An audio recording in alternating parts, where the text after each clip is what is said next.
This last week in K-pop was absolutely insane. It's the start of what is going to be a ridiculous month of November. So let's recap the last week in K-pop as we start the next week.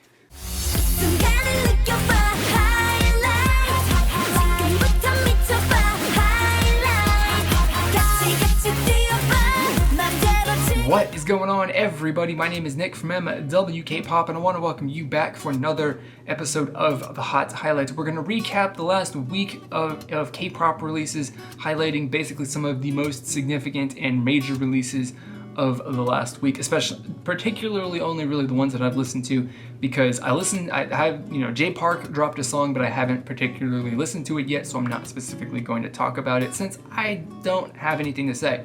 But not only with this, background and set change for this one, just because of, certain circumstances, we're changing up the format of these videos as well. So what I'm going to do is I'm basically just going to recap all of the significant releases from the last week, which is like this week there are a lot, so this video might get pretty long, who knows exactly. And then at the end I'm going to give you my top threes, and instead of where it was before just me giving you my top 3 songs of the week, we're going to recap every single song that there was. So let's get into it because we've got a lot to talk about. First off, we're going to lead off with the group that kicked off this insane month of November, and that is HIGH4 with their song Dead or Alive. They came basically on the same day that Zico did, but HIGH4 released their song at midnight as opposed to noon. So HIGH4, Dead or Alive. HIGH4 is a group that since their debut about a year ago, the beginning of last year, has been slowly evolving and changing every single release that they have, and it is absolutely fantastic. They're finding their way, finding their sound, just kind of figuring out where exactly they fit, what their, style and sound is supposed to be, and it's really, really awesome. Of course, like I said, they've been evolving since their debut, and with every single release that they've done since then, I think that they have taken a positive step and they've gotten better every single time. This song specifically is yet another example of that, where this song is better than their previous one, even though, to be honest, it's a completely different song and, visual style and audio style and stuff like that. So it's not really a fair or easy comparison to make between the two or any other song that they've released in their career. But it's different than what they've done previously, but it's also very, very, very, very good. So if you haven't listened to HIGH4, you haven't listened to this song, I definitely suggest you check it out. These guys are, in my opinion, massively underrated, and they have potential to become a really, really solid and consistently, decently known group in K-pop. So, like I said, who came after HIGH4, we got Zico, who released his song on the 1st at noon, and the song Boys and Girls. Now this is his second solo comeback. He's released 3 songs, not counting his debut, Tough Cookie. And of course, it's been a year since his solo debut, so I think, in my mind, when I was, starting this up, I was expecting it to be another hip-hop song, because it's kind of, that time. The song that he released at the beginning of the year was more of a ballad song, so now, with it being a year or so since his first official release, it's time to go back to that normal general style that he had made his debut with. The only thing is I was hoping that it wasn't kind of like Tough Cookie in any way. The thing that I really hated about that song is that it was really like a caricature, like a cartoon kind of representation of, the hip hop culture and all of the stuff that you see in a lot of the American and Western hip hop music videos. And I didn't really like that. I didn't think the song was particularly good either. But that's just my personal opinion.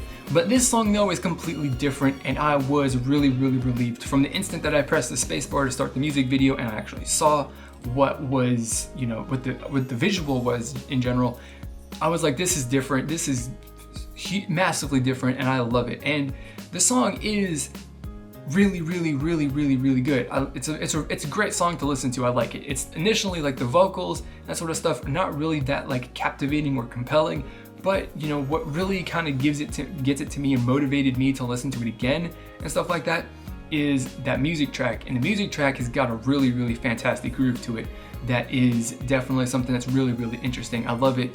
And this is kind of a song that I would say that you would just listen to and kind of lose your thoughts in the music, because that music track and the beat and the groove to that just kind of takes your thoughts away, or it's taken my thoughts away. It's just overall a really fantastic and fun song to listen to. So after Zico, we've got Gavy NJ and their song Hello, which this group is not really super popular, but this female trio of very, very good singers released a song that if you haven't listened to them, I definitely do recommend that you do, and you should definitely start with this song because it is their most recent. That's how I would recommend going back and discovering new groups that you aren't familiar with. Listen to their most recent stuff and go back in time to their old. Now, this song specifically, what I have to say and what I love about this is that it's a really, really simple song. And whenever you listen to a song, right, you kind of have to think, and when you keep in mind that a song is the sum of its parts. So every instrument combines to make that instrument track, and every singer who does the vocals combines to make the vocals. And individually, the song is really, really, really simple. Even adding elements together, the song has still a really, really simple sound. But like I said, the song is a sum of its parts, and all of the parts in this song combined are absolutely fantastic. The music track is simple, the vocal track is fantastic, well sung, really, really awesome. I absolutely love it. Those two things combined, pretty simple on their own, again, still combined, it's still a simple song, it's really, really fun. And the thing that I love about this, and the thing that's really caught me and has got me addicted to it, is just the melody of the vocals. The melody of the vocals is really, really, really awesome. And just basically from the first time that I listened to this, the second time I listened to it, I was able to at least hum along to some of the main points to it, because that melody is really, really, really addicting. It really is. So another big release, like probably one of the biggest releases I would say of the week, is Brown Eyed Girls with a double release. First up, we got Brave New World, which this song was trippy as hell. The music video itself was a serious drug trip, but that's perfectly fine. I still don't specifically know what to say because this song specifically is really, really difficult to figure out, because it has got so many different, drastically different parts to it that it's really, really interesting. I like it, just actively listening to the way that this song progresses from the first verse to the chorus to the second verse to the second chorus and all that sort of stuff. It is like the verses and the choruses are different, and then every single one after that is a little bit different than the ones that came before it. It's just a really, really interesting and fantastic song to listen to. And with it being, with all of the different and unique parts to this song, it is definitely a really, really memorable song. So to follow up with Brave New World, they came out with their song called Warm Hole. Warm Hole, W-A-R-M hole, not wormhole as in a tear in space-time through space. Anyway, it's a really different, this one also, just like Brave New World, a really interesting and sound and style, although this one is definitely an identifiable style as far as where the influence came from. And I'm getting a really huge 60s pop music vibe from it, and that's really great. I love it. The song in general is a lot of fun to listen to, and I mean, the styling is cool. I enjoy that. Listening to it is a lot of fun. The song itself is a lot of fun. Now, what might kill it for me though is the vocals. I haven't looked up what the actual translated lyrics are, but judging by some of the English bits in this, I do think that this song is, has very, very strong sexual insinuations and stuff like that. And that probably would be a thing that kind of kills it for me as far as my enjoyment, but who knows. I'm definitely gonna check it out just because I want to see if I'm gonna ruin this song for me. But honestly, I don't think that this is gonna be a song that that gets ruined, because overall, no matter what the content of the lyrics are, the song is still pretty fun. So following Brown Eyed Girls, we've got Romeo, who I believe released their song the same day that Brave New World dropped. So Romeo and Target, their first ever comeback since their debut song earlier in the year. Which again, as I said in previous videos, it seems that 2 releases a year is becoming the norm in K-pop, especially if you're a group that is, unknown to middle popularity. You gotta release 2 songs a year at least to stay relevant and, in the public eye, so people see and don't forget who you are. And it was I don't know, Romeo as a group, when they made their debut, the song was good. It had a bit of an interesting sound to it, which I don't think, it didn't really appeal too much to me, and as a result, I don't think it really appealed too much, or as much as it could have potentially have appealed to the wide audience of K-pop.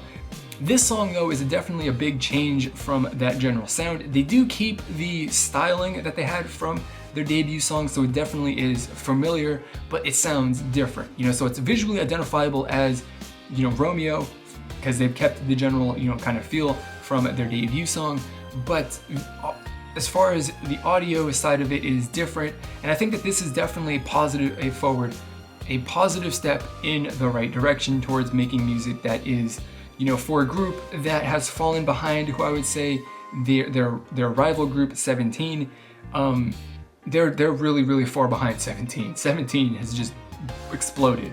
But I mean, I would say whether correctly or incorrectly, that Romeo, I would pair those two together as, you know, groups that I would say are related, just because they kind of came out around the same time.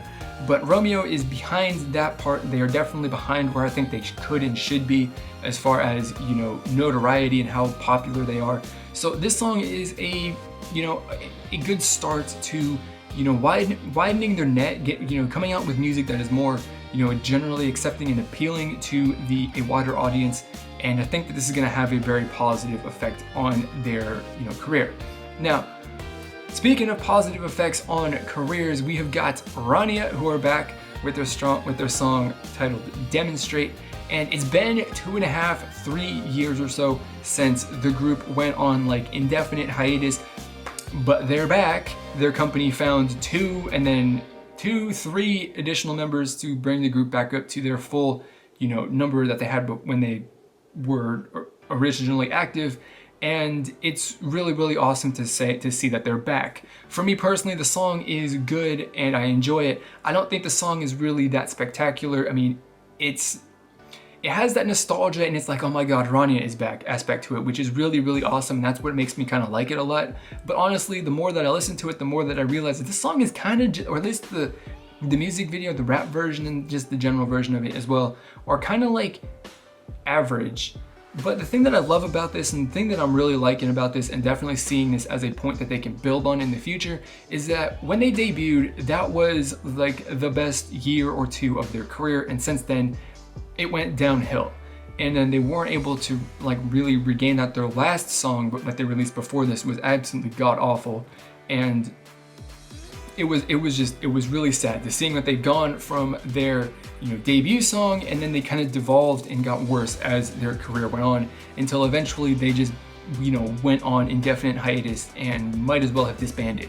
But they're back, and they're back with a, you know, a throwback or something that is related to their original sound, which is awesome. I like seeing that, and that is definitely the highest point in their career as far as I'm concerned, as far as like their quality and sound of music.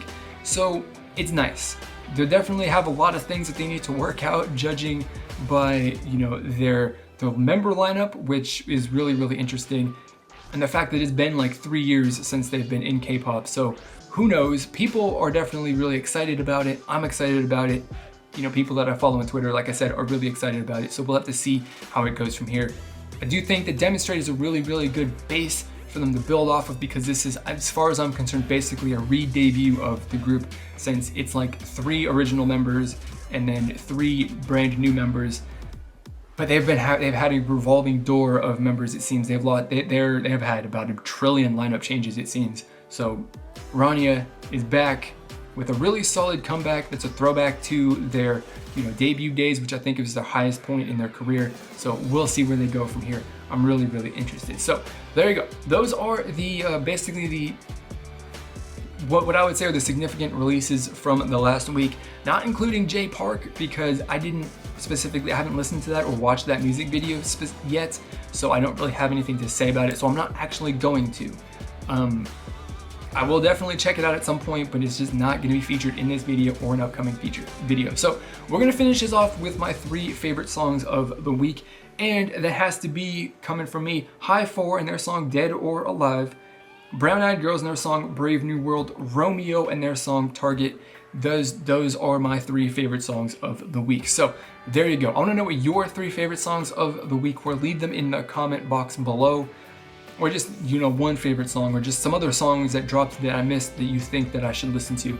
So leave all of those suggestions and your favorites and stuff like that in the comment box below. Get connected with me on social media. I got links to all my profiles in the description below. I've got Twitter, Instagram, Facebook, and a bunch of others, so check that out and give me a follow on every single one that you possibly can. I would greatly appreciate it. So that is going to be it for this video. As always, I want to thank you for watching, and I will see you all next time.